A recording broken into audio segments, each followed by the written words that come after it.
বন্ধুরা মিলে সবাই একসাথে ঘুরতে যাব, ভাবতে ভাবতে বন্ধুরাই হারিয়ে যায়। কখনো টাকা থাকে না, কখনো সময় থাকে না, কখনো আবার পরিবার মানে না, কারণ অনেকের পরিবার দূরে ঘুরতে যাওয়াটা পছন্দ করে না।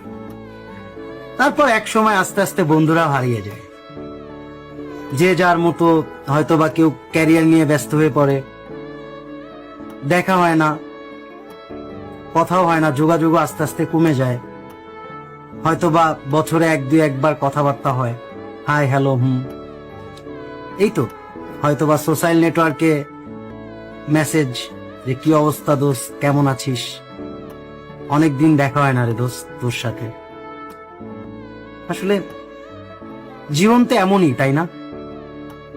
আপনি যখন এই ধরনের কোনো কিছু এক্সপ্লেইন করতে যাবেন নিজের মধ্যে, নিজের মতো করে, আসলে অনেক কষ্ট লাগে যে ঠিকই তো, একটা সময় হয়তো বা এই যে বন্ধু, এই যে কাছের মানুষ, কত মানুষ আমাদের চারপাশে, বন্ধু বান্ধব, কত আড্ডা, কত মেমোরিজ, কত স্মৃতি, কিচ্ছু থাকবে না,